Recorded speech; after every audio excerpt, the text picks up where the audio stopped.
राधे राधे। आज हम श्रावण मास के कृष्ण पक्ष की कामिका एकादशी व्रत कथा सुनेंगे। श्रावण मास के कृष्ण पक्ष की एकादशी, इसको हम कामिका कहते हैं। इसे पवित्रा के नाम से भी पुकारा जाता है।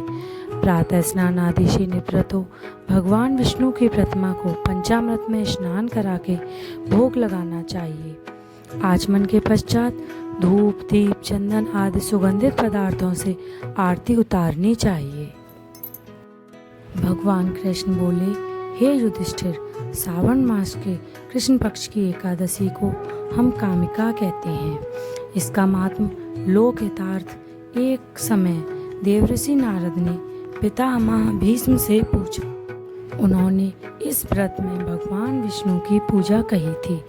पृथ्वी दान, स्वर्ण दान, कन्यादान इत्यादि महादान के फल से विष्णु पूजा का फल अधिक है। कामिका एकादशी के समान विष्णु पूजा का फल है। जो फल मनुष्य को अध्यात्म विद्या से मिलता है, उससे अधिक फल कामिका एकादशी देने वाली है। भगवान विष्णु पर एक दल तुलसी का चढ़ाओ तो एक भार स्वर्ण और 4 भाग चांदी दान का करने का फल मिलेगा। बढ़िया वस्त्र, अमूल्य भूषण पर भगवान इतने अधिक प्रसन्न नहीं होते। तुलसी के दर्शन मात्र से पाप भस्म हो जाते हैं। वृंदा के स्पर्श मात्र से मनुष्य पवित्र हो जाता है। भगवत चरणों में जो तुलसी अर्पण करता है, उसे अवश्य मुक्ति मिलती है। इस महात्म को सुनने से मनुष्य यशस्वी होता है। इसकी एक और कथा है। कुछ लोग कहते हैं, प्राचीन काल में किसी गांव में एक ठाकुर रहते थे। क्रोधी ठाकुर की एक ब्राह्मण से भिड़ंत हो गई। परिणाम स्वरूप ब्राह्मण मारा गया। इस पर उन्होंने उसकी तेरहवीं करनी चाहिए, मगर सब ब्राह्मणों ने भोजन करने से इनकार कर दिया।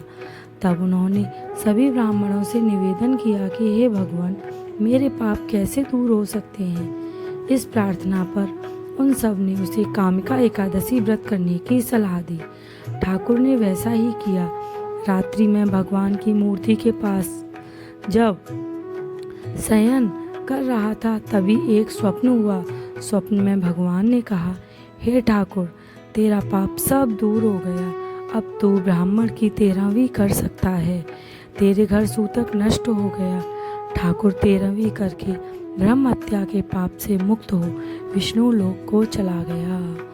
जय जय श्री राधे, जय जय श्री कृष्ण। आप सभी को एकादशी की बहुत बहुत शुभकामनाएं। फलाहार, इस दिन तुलसी की मंजरी से विष्णु भगवान का पूजन किया जाता है। इस दिन गौ दूध का सागार लेना चाहिए। सागार हमारा फल होता है। जैसे हम किसी भी चीज़ का फलाहार करते हैं, ऐसे आज के व्रत में हमें फलाहार में गौ दूध लेना चाहिए।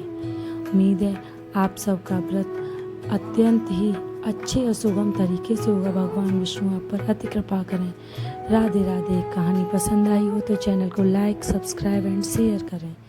राधे राधे।